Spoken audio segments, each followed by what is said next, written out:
Alors, quelle a été l'observation du notaire au niveau des transactions, des affaires, du volume sur 2013? Est-ce qu'il est finalement cohérent dans la chaîne et à la suite des premiers témoignages qu'on vient d'entendre, Maître Gauthier? Alors, je vous confirme un petit peu tout ce qui vient de se dire, c'est-à-dire que on a quand même noté une année 2013 assez compliquée au niveau des ventes.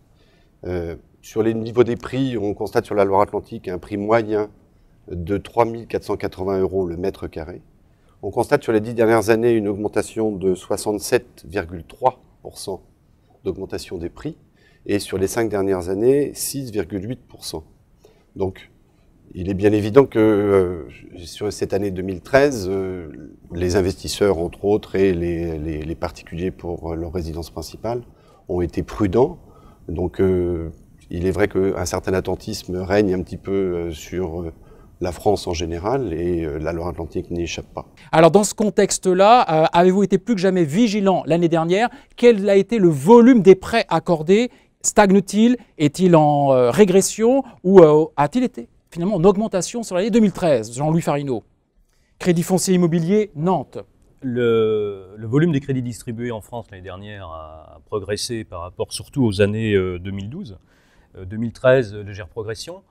Avec un effet peut-être renégociation de prêts qu'on a du mal à estimer à l'intérieur, mais progression en tous les cas, puisqu'on arrive à 112 milliards de distribués. En national? En national, c'est l'estimation d'atterrissage sur 2013, c'est pas complètement bouclé, et on estime sur l'an prochain, si vous voulez, en perspective, que ce volume va augmenter. D'accord, mais voilà. Alors si on descend à l'échelle régionale? Alors si on descend à l'échelle régionale, on n'a pas tous les chiffres des banquiers régionaux, cependant, il y a effectivement des attitudes de banquiers différentes, notamment sur des capacités effectivement à être vigilants, sur le long terme aussi.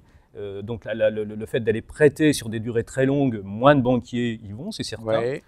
Il y a des effets BAL 2, BAL 3, je ne vous donne pas de détails, ratio de solvabilité, de liquidité, qui poussent les banquiers aussi à examiner la qualité des créances, puisqu'ils ont besoin en phase de fonds propres et de refinancement.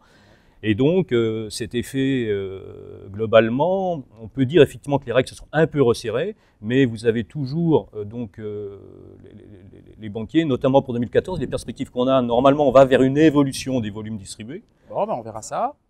Mais sur 2013, est-ce que vous avez été particulièrement attentif à l'effort d'épargne, voire au montant de l'épargne avec lequel arrivait le couple, lambda, 2 enfants? On a entendu un chiffre, alors vous me le corrigez, que finalement la grosse moyenne des Français n'avait jamais plus que 15 000 € d'économie lorsqu'elle venait négocier un prêt à l'immobilier. Est-ce que c'est 15 000 € effectivement? Est-ce que d'abord c'est médian? La moitié aurait plus, la moitié aurait moins? Est-ce que c'est au contraire une moyenne? Qu'est-ce que vous avez observé dans cet effort effectivement d'épargne?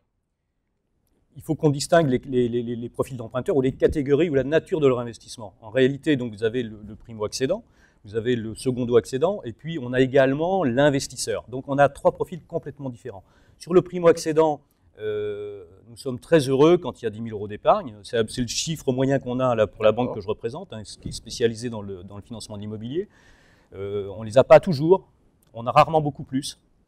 Voilà. Avec un âge moyen autour de 33 ans, une surface moyenne achetée de 85 mètres carrés, des catégories plutôt salariés, ouvriers, 70%, et qui achètent principalement dans le neuf, 50%. Voilà. Ouais.